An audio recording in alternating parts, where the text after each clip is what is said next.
राज्यसभा सांसद विवेक तन्खा ग्वालियर पहुंचे। इस दौरान उन्होंने राहुल गांधी के इलेक्शन कमीशन पर लगाए गए आरोपों का समर्थन किया। बीएसटीवी से खास बातचीत में विवेक तन्खा ने क्या कुछ कहा, सुनवाते हैं आपको।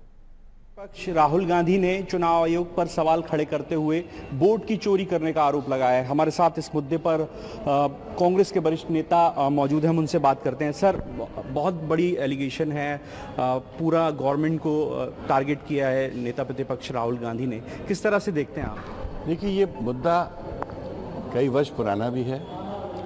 2018 के चुनाव में जब मध्य प्रदेश, राजस्थान और छत्तीसगढ़ के चुनाव हो रहे थे, तब हम लोग ने इस मुद्दे को उठाया था और मैं स्वयं अपने सब लीडर्स के साथ, तीनों स्टेट के लीडर्स के साथ कई बार इलेक्शन कमीशन से मिला भी था, सुप्रीम कोर्ट तक भी गए और मध्य प्रदेश मात्र से 43 लाख वोटर्स हमने डिलीट कराए थे। ये हमारे प्रयास से हुआ था।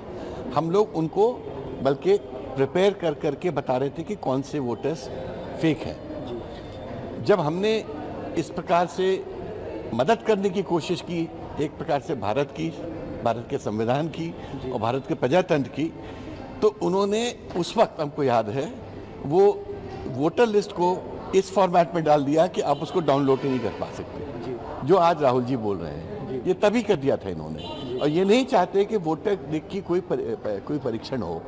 मेरा कहना ये है, वोटर लिस्ट इस देश की धरोहर है, इस प्रजातंत्र की धरोहर है। इलेक्शन कमीशन का ये प्रॉपर्टी नहीं है, ये देश की प्रॉपर्टी है और निश्चित रूप से इस देश की जनता को हक है कि अगर उसमें कोई गलतियां हैं या त्रुटियां हैं, उसमें करेक्शन हो। आप हमसे वो वोटर लिस्ट की सॉफ्ट कॉपी छुपा नहीं सकते।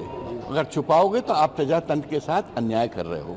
तो राहुल जी बिल्कुल ठीक बोल रहे हैं, और जो इलेक्शन कमीशन का रवैया है और जिस प्रकार से बीजेपी इलेक्शन कमीशन को डिफेंड कर रही है, उससे समझ आ रहा है कि इन दोनों में कोई अंडरस्टैंडिंग है। मैं तो चाहूंगा कि सुप्रीम कोर्ट अब इसमें इंटरवीन करे, प्रजातंत्र को बचाए। मध्य प्रदेश में क्या स्थिति मानते हैं, क्या इसी तरह की धांधलियां हैं? नहीं, मध्य प्रदेश में अभी वो स्टेज आई नहीं है, और जब धांधलियां थी 18 में तो हम लोग मुखर हुए थे, और 23 में भी अक्टूबर में हम लोग गए थे, तब इलेक्शन कमीशन ने हमसे सहयोग मांगा और मुझे पूरी उम्मीद है कि मध्य प्रदेश के अगले चुनाव के पहले हम लोग जो भी वोटर लिस्ट होगी उस पर इलेक्शन कमीशन के साथ और सब पार्टीज के साथ मिलकर फेक वोटर्स को बिल्कुल वहाँ नहीं रहने देंगे, क्योंकि फेक वोटर्स से प्रजातंत्र की हानि होती है। बिहार में इसका असर पड़ सकता है, जो फेक वोटर्स हैं? अगर फेक वोटर्स को आप किसी माध्यम से वोटिंग कराते हो तो असर तो पड़ेगा ही।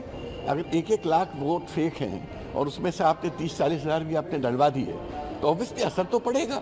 तो असर क्यों पड़ेगा, कब पड़ेगा, ये एक अलग विषय है, बट फेक वोटर लिस्ट हो ही नहीं सकती। और इलेक्शन कमीशन को का जो रवैया है कि हम ये बात पॉलिटिकल पार्टी से शेयर नहीं करेंगे, ये रवैया ही गलत है प्रजातंत्र के लिए। जी, तो देखिए, ये थे हमारे साथ कांग्रेस के वरिष्ठ नेता विवेक तन्खा साहब, जिन्होंने इलेक्शन कमीशन पर सवाल खड़े किए हैं। उन्होंने राहुल गांधी का समर्थन किया है और कहा है कि राहुल गांधी ने जो कहा है वो बिल्कुल ठीक कहा है। कैमरामैन विजय के साथ प्रहलाद सेन, BSTV ग्वालियर।